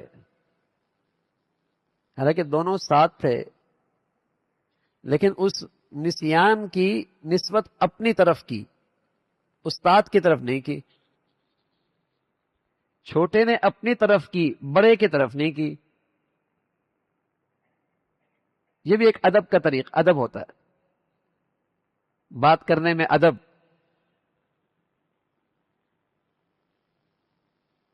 تو وہاں یہ مچھلی اس نے دریا میں راستہ بنا لیا اور وہاں چلی گئی. حضرت موسیٰ علیہ الصلوۃ والسلام نے فرمایا وہی تو جگہ تھی جہاں کی ہمیں تلاش تھی، وہیں تو ہم نے جانا تھا. پھر انہی نشان قدم پہ واپس لوٹنے لگے. مجمع البحرین وہاں پہنچے اور وہاں اللہ کا ایک خاص بندہ حضرت خضر علیہ الصلوۃ والسلام سے ملاقات ہوئی، جسے اللہ رب العزت نے اپنی طرف سے خاص علم عطا فرمایا تھا. ایک تو وہ علم ہوتا ہے جو آدمی ظاہری اعضاء سے حاصل کرتا ہے، آنکھ سے، کان سے، زبان سے، اپنے حواس سے، ظاہری آلات سے. ایک وہ علم ہوتا ہے، اور ایک وہ علم ہوتا ہے جو براہ راست اللہ دل میں ڈالتے ہیں. اور اس علم کا تعلق بس اوقات ظاہری زندگی سے نہیں، اسرار اور اس کے پیچھے جو اللہ کی حکمتیں اور اس کے پیچھے غیب میں جو مصلحتیں ہوتی ہیں، جس پر ہر آدمی آگاہ نہیں ہوتا. جو علم اللہ فرشتوں کو بھی دیتا ہے کہ جاؤ اس کی جان لے لو، جاؤ اس کو یہ نعمت دے دو. اس کے پیچھے کیا حکمتیں، کیا اسرار، کوئی خاص علم ہوتا ہے جو اللہ کی طرف سے براہ راست آتا ہے، اور جس کا تعلق اس کائنات کے نظام سے ہوتا ہے. ان کے پاس وہ خاص علم تھا جو شریعت کا علم نہیں تھا. حضرت موسیٰ علیہ الصلوۃ والسلام کے پاس شریعت کا علم تھا، اللہ کے قرب کا علم تھا، اللہ کی معرفت کا علم تھا، ہدایت کا راستہ، ہدایت کا علم تھا. ان کے پاس وہ انتظامی علم تھا اس کائنات کا، وہ علم خاص تھا. تو موسیٰ علیہ الصلوۃ والسلام نے فرمایا کہ ہم چاہتے ہیں کہ ہم آپ کے ساتھ رہیں، اور جو اللہ نے آپ کو علم دیا ہے، سمجھ بوجھ دی ہے، اس میں سے کچھ ہمیں بھی مل جائے. جب آدمی کسی سے کچھ سیکھنا چاہتا ہے نا، تو عاجزی کے ساتھ متواضع ہونا پڑتا ہے. کسی سے کچھ سیکھنا ہے تو متواضع ہونا ضروری ہے، ورنہ اگر یہ ذہن ہے کہ میں ہی میں ہوں، پھر علم حاصل نہیں ہوتا. علم حاصل کرنے کے لیے طالب علم میں عاجزی ہونی چاہیے، متواضع ہونا چاہیے. تو حضرت نے اسی انداز سے، حالانکہ وقت کے نبی ہیں، پیغمبر ہیں، لیکن الفاظ ایسے استعمال کر رہے، اگر آپ کی اجازت ہو تو میں آپ کے ساتھ چلوں. یہ عاجزی کا انداز ہے. یہ تو نہیں کہ میں تو آپ کے ساتھ چلوں گا ہی چلوں گا، آپ داخلہ دے نہ دے میں تو رہوں گا. تو اس نے پھر سیکھ لیا.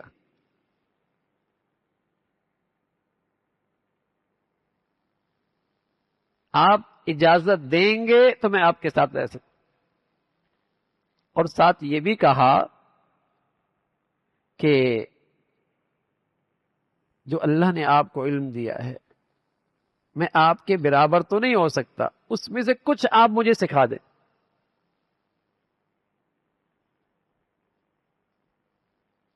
ہے آپ کے پاس تو بڑا علم ہے، اس میں سے کچھ میں بھی سیکھ لوں. یہ تواضع کا انداز ہے. اور ساتھ استاد کی عظمت اور اس کی شان کا اعتراف کہ اللہ تعالی نے آپ کو براہ راست علم عطا فرمایا، آپ کا مقام بڑا ہے، آپ کی بڑی عظمت ہے۔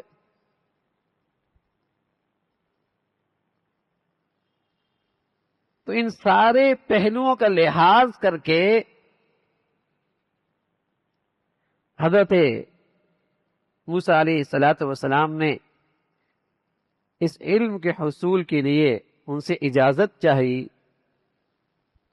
تو حضرت خضر فرمانے لگے کہ آپ ہمارے ساتھ صبر نہیں کر پائیں گے، اس لیے کہ آپ کے پاس شریعت کا علم ہے، اور شریعت میں یہ ہے فرض ہے منکر پر نکیر کرنا، کوئی غلط دیکھے تو اس پہ نکیر کریں، اور آپ تو اللہ کے پیغمبر ہیں، آپ کیسے خاموش رہیں گے؟ کچھ میں ایسا کروں گا جس کے اسرار، جس کی حکمتیں آپ کے سامنے نہیں ہوں گی، آپ کی شریعت میں نہیں ہے وہ علم، اور آپ کو وہ بظاہر غلط لگے گا، تو آپ تو پیغمبر ہیں، آپ صبر نہیں کر پائیں۔ اب میرے ساتھ آپ کا چلنا مشکل، اس لیے کہ جو میرا علم ہے آپ کا علم ہے، دونوں میں بڑا فرق ہے۔ آپ کے پاس شریعت کا علم ہے، میرے پاس کائنات کا انتظامی علم ہے۔ کچھ چیزیں آپ دیکھیں گے، آپ صبر نہیں کر پائیں۔ انک لن تستطیع معی صبر، اور ساتھ یہ بھی کہا کہ آپ صبر کر بھی کیسے سکتے ہیں کہ اس کے اسرار آپ جانتے نہیں، اس کی حکمتیں آپ جانتے نہیں، اس علم سے آپ باخبر نہیں، آپ صبر کریں بھی کیسے؟ تو موسیٰ علیہ الصلاۃ والسلام نے سوچا کہ مجھے اللہ نے کہا ہے خضر کے پاس جاؤ، ہے تو یہ اللہ کا نیک بندہ، کوئی ایسا غلط تو نہیں کرے گا جس سے اللہ ناراض ہو۔ تو انہیں یقین دہانی کرا دی، لیکن یقین دہانی بھی اللہ کے بھروسے پہ کرائی، اگر اللہ چاہیں گے تو صبر کر لوں۔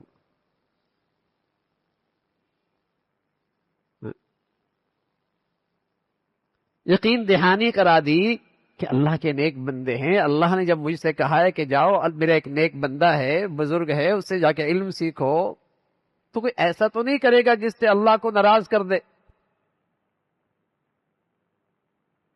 تو انہیں یقین دہانی کرا دی اور کہنے لگے انشاءاللہ صابرا، اللہ نے چاہا نا تو میں صبر کروں گا، اور آپ کے کسی حکم کے خلاف نہیں کروں گا،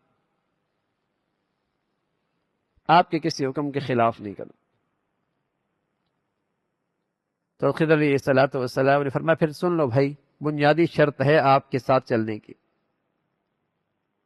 کچھ بھی دیکھو سوال نہ کرنا، اعتراض نہ کرنا، ہاں میں بعد میں بتا دوں تو ٹھیک ہے، بس تم دیکھتے رہنا کہ ہو کیا رہا ہے۔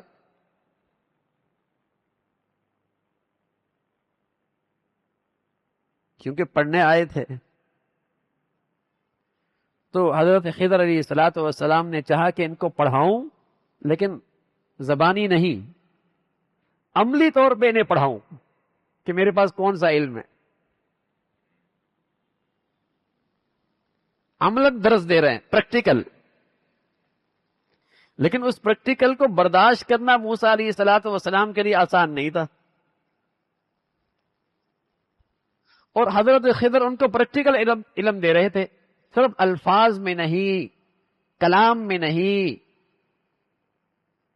نظریات میں نہیں، عملاً کلاس لے رہے تھے، اور عملاً پریکٹیکل دکھا رہے تھے کہ یہ ہے میرے پاس علم جو آپ کے پاس نہیں ہے۔ تو ساتھ اس سے کہا کہ ساتھ چلو، لیکن کسی بات پہ سوال نہ کر، اعتراض نہ کر، ہاں میں خود اس کا تذکرہ کر دوں تو ٹھیک،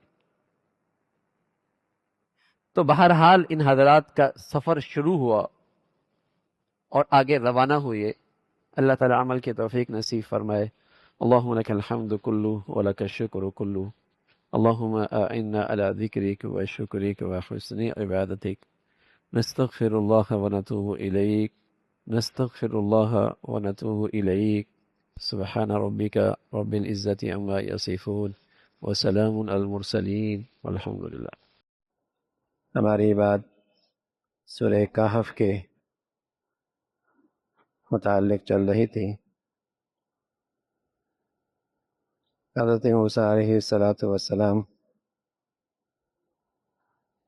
کو حکم ہوا کہ میرا ایک خاص بندہ ہے جسے مخصوص رحمت کا حصہ ملا ہے اور بڑا خاص علم ہے اس کے پاس، آپ اس کے پاس تشریف لے جائیں اور ان سے وہ علم سیکھیں.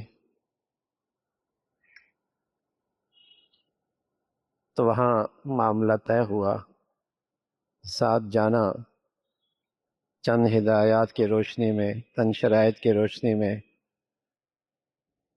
یہ سفر طے ہو چکا. اب یہ اپنا سفر جاری رکھتے ہوئے ایک کشتی پہ سوار ہوئے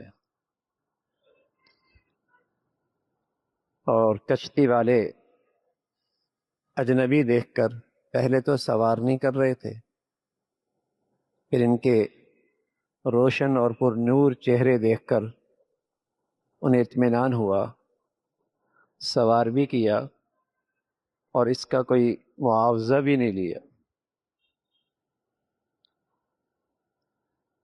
اب تک ان کشتی والوں کا یہ احسان کا تقاضا تھا کہ احسان کا بدلہ احسان سے دیا جائے، ان کے احسان کا اعتراف کیا جائے.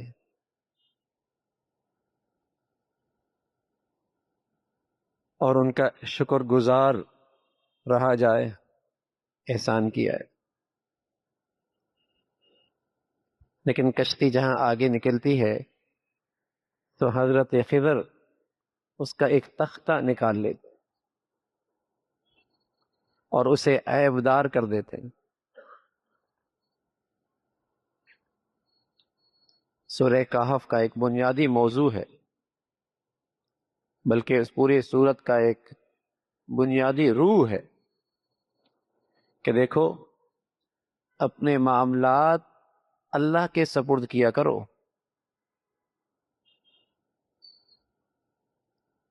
انسان کا علم ناقص ہے، اس کا دیکھنا بھی کمزور ہے، وہ جلد باز بھی ہے، بے صبری بھی کر لیتا ہے.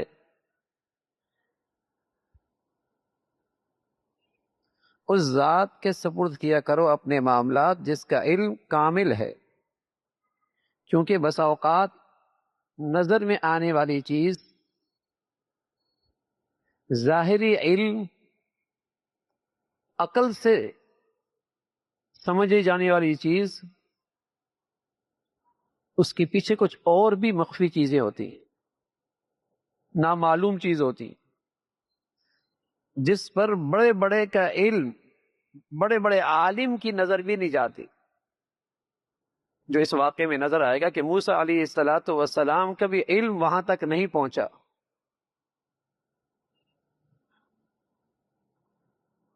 تو انسان اگر اپنے علم پر تکیہ کرے گا اور محض اپنے عقل پر اعتماد کرے گا تو بار بار دھوکہ کھائے گا. مادی نقطہ نظر رکھنے والے وہ یہ سمجھ بیٹھے ہیں کہ ہم نے دنیا کا احاطہ کر رکھا ہے بطور علم کے، ہم سب جانتے ہیں دنیا کے بارے میں، اور ہمیں یہ حق حاصل ہے کہ ہم انسانی زندگی کے لیے قانون سازی کریں اور ہم انسان کی ترقی کے لیے اس کی رہنمائی کریں. یہ مادی نقطہ نظر ہے. تو قرآن یہ سمجھا رہا کہ انسانی زندگی کے لیے قانون سازی کا حق اس کو ہے کہ جو چیز نظر آ رہی ہے اس کی نظر اس پر بھی ہے، جو نظر نہیں آ رہی اس کی نظر اس پر بھی ہے، اور وہ علیم ذات ہے، وہ علیم بذات الصدور ہے، اس کو حق حاصل ہے۔ لیکن آج کا انسان اپنی عقل پر، اپنے اس ظاہری علم پر اتنا مطمئن ہے، اتنا دھوکے میں ہے کہ وہ سمجھ رہا کہ انسانی زندگی کے لیے میں بھی قوانین بنا سکتا ہوں، مجھے بھی قانون سازی کا حق ہے۔ اور دنیا آج فساد زدہ ہے۔ آج دنیا میں جہاں انسان اپنی عقل، اپنے علم کی بنیاد پر قانون سازیاں کر رہا ہے، وہاں آج فساد ہی فساد ہے۔ نجی زندگی سے لے کر قومی زندگی تک حق تلفی ہی حق تلفی، باپ کا حق، بیوی کا حق، بیٹے کا حق۔ وہاں ضابطے ایسے ناانصافی پہ بن رہے ہیں کیونکہ ان کا علم ناقص ہے۔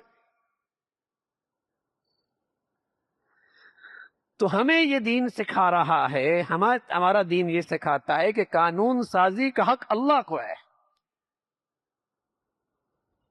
کیونکہ اس کا علم کامل ہے۔ انسان تو دیکھتا کچھ ہے اور اس کے پیچھے حقیقت کچھ ہوتی ہے۔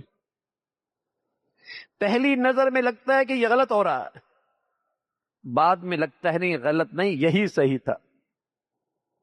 اسی کا اس واقعے میں تذکرہ ہے، وہی بات اس واقعے میں سمجھائی جا رہی کہ جب تختہ نکالا تو حضرت موسیٰ علیہ السلام اپنی ظاہری علم کے لحاظ سے جو ان کے پاس تھا، ظاہری احوال کے لحاظ سے جو انہیں نظر آ رہا تھا، اعتراض کر بیٹھے، اختلاف کر بیٹھے کہ یہ تختہ کیوں نکالا، دریافت کیا کیا سبب ہے اس کا۔ حضرت خضر علیہ السلام فرمایا بھائی بات ہوئی تھی نا، سوال نہیں کرنا ہے، صبر کرنا ہے۔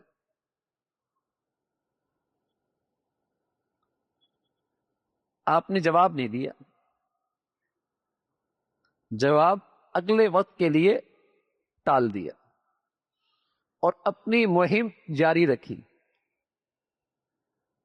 کیونکہ حضرت موسیٰ علیہ السلام علم سیکھنے آئے تھے جو خاص حضرت خضر کے پاس تھا، تو آپ اپنی عملی زندگی سے ان معاملات سے سبق دے رہے ہیں، ان کو درس دے رہے ہیں، درس کہ جو معلومات ہیں اس کے پیچھے بہت ساری نامعلوم چیزیں بھی ہیں جس پہ ہر ایک کی نظر نہیں ہوتی، جو اللہ نے حضرت خضر کو بطور خاص علم عطا فرمایا۔ آگے چلے، آگے بچے نظر آئے، ایک نوجوان سا لڑکا اس کو پکڑا اور اس کی گردن تن سے جدا کر دی۔ اذا لقی غلاما فقتلہ۔ اب ظاہری احوال کے لحاظ سے تو یہ بات عقل میں نہیں آتی کہ خضر کا یہ معاملہ درست کہا جائے، صحیح کہا جائے اور اس پہ خاموش رہا جائے اور اسے قبول کر لیا جائے اور اس پہ سوال نہ اٹھایا جائے۔ ظاہر میں تو ایسی کوئی گنجائش نہیں، بول پڑے۔ جو علم حضرت موسیٰ علیہ السلام کے پاس تھا اس کا تقاضا بھی تھا کہ آپ بولیں، کیونکہ یہ جو معاملہ تھا اس علم سے ٹکرا رہا تھا، متصادم تھا۔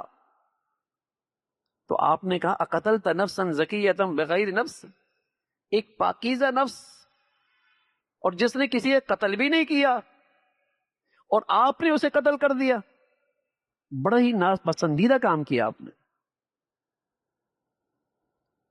حضرت خضر نے کہا تھا نا، بات عرض کیا تھا نا کہ آپ صبر نہیں کر پائیں گے،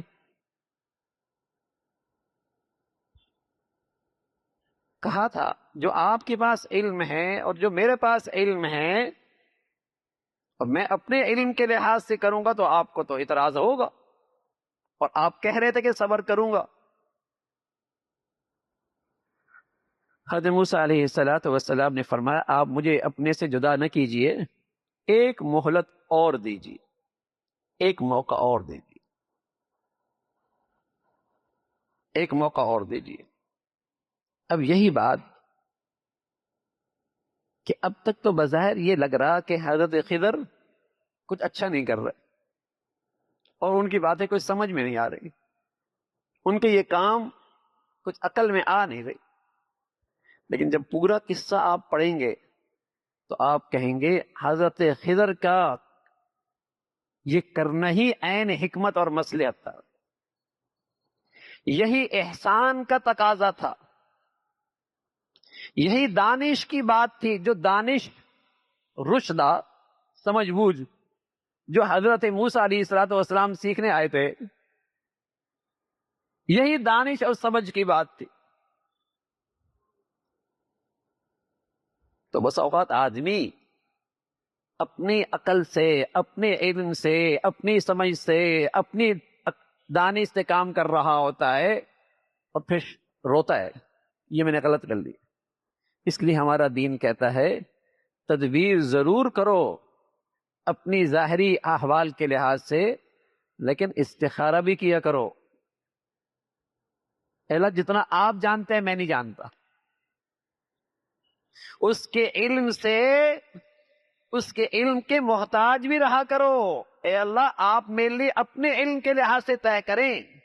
میرا علم ناقص، میری عقل ناقص، میری پہنچ بھی ناقص، میری دانش بھی ناقص. استخارہ کرو، حاجت کے نفل پڑھو، اسے فریاد یاد کرو، اس سے مدد چاہو، تاکہ وہ تمہارے لیے وہ فیصلہ کرے جس میں تمہارے لیے بہتر ہو، اور اس میں اللہ کا علم بھی شامل ہوگا، اس کی حکمت اور مصلحت بھی شامل ہوگی. یہی سبق دیا جا رہا ہے اس پوری صورت میں کہ اپنا معاملہ اللہ کے سپرد کیا کرو. اپنے معاملات میں اللہ تعالی پہ بھروسہ کیا کرو. قدم قدم پہ اس سے رہنمائی، اس کی مدد، اس کے در کے فقیر بنو. یہ سبق دیا جا رہا.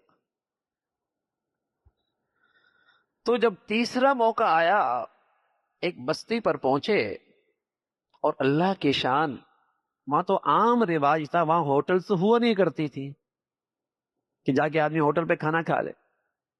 جو مسافر آتا ایک لحاظ سے ان کا حق ہوتا کہ دیہات والے، علاقے والے، گھر والے ان کو کھانا کھلاتے، ان کی ضروریات کا خیال کرتے.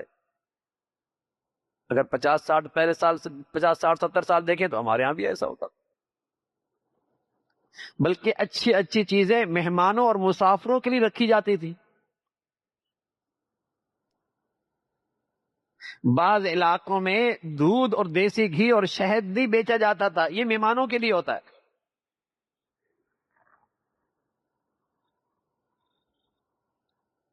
تو وہ عام رواج تھا.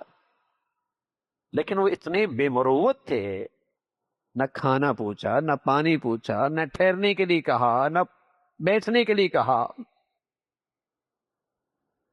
یہ وہاں سے نکلنے لگے تو حضرت خضر علیہ الصلوۃ والسلام، حضرت موسیٰ علیہ الصلوۃ والسلام سے کہا یہ دیوار گر رہی ہے، آؤ مل کر اسے سیدھا کرتے ہیں. پتھر لے آؤ، گارا بناتے ہیں، مٹی بناتے ہیں، اسے صحیح کر لیتے. تو حضرت موسیٰ علیہ الصلوۃ والسلام فرمانے لگے احسان کرنا چاہیے، احسان کرنا چاہیے، لیکن کچھ لوگ ان کے کچھ اندر مروت تو ہو، کچھ ان کے اندر انسانیت تو ہو. یہ تو اتنے بے مروت ہیں، احسان ان کے ساتھ کر رہے ہیں. تو حضرت خضر علیہ الصلوۃ والسلام نے فرمایا بھائی بس ہو گیا، ھذا فراق بینی و بینک، اب ساتھ نہیں چل سکتے. لیکن جو سبق دینا چاہتے تھے، جو سیکھنے آئے تھے حضرت موسیٰ علیہ الصلوۃ والسلام، وہ سکھا دیا، آگے جا کر وہ سکھا دیا. اور آگے ان تینوں چیزوں کی حکمت، مصلحت، اس کے پیچھے کیا راز تھا، ان معاملات کے پیچھے ان اقدام کے پیچھے ایک پوشیدہ چیز کیا تھی وہ واضح کر دی، اور وہ واضح کی تو ایسا لگا کہ حضرت خضر کا علم ہی ٹھیک تھا، ان کا یہ اقدام ہی ٹھیک تھا۔ ایسا نہیں کہ انہیں نہ حق جگہ پر حق کیا ہو یا حق کی جگہ پر نہ حق کیا ہو، نہ جہاں حق تھا وہاں انہوں نے حق کیا، اور جہاں کرنا چاہیے تھا وہاں انہوں نے کیا۔ تو یہ پیغام مل رہا ہے کہ جو آپ کو نظر آ رہا ہے نا، جو آپ کو سمجھ آ رہا ہے، صرف یہ نہیں، بہت کچھ ایسا ہے جو اس کے پیچھے پردے میں، اور جو آج دنیا یہ سمجھ بیٹھی ہے کہ جو ظاہر میں ہے بس یہی دنیا ہے، جو ہم سمجھ چکے ہیں بس اسی سے ہم اپنی زندگی کے مسائل حل کر لیں گے، تو اس سے دنیا میں فساد آئے گا، بگاڑ آئے گا، غلط فیصلے ہوں گے، فیصلے اور حقوق ایک دوسرے سے ٹکرائیں گے، نقصان ہوگا۔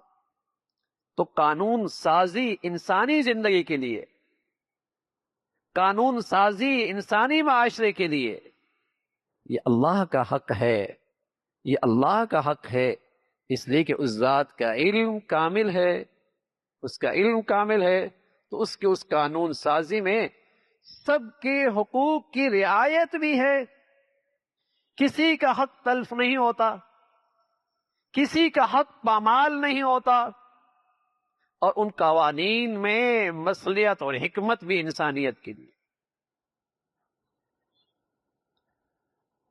تو حضرت خضر علیہ السلام نے جدا ہونے سے پہلے وہ وجوہات بتائیں کہ اس مہم کے پیچھے اصل راز کیا تھا، تو وہ اس کا تذکرہ فرمایا۔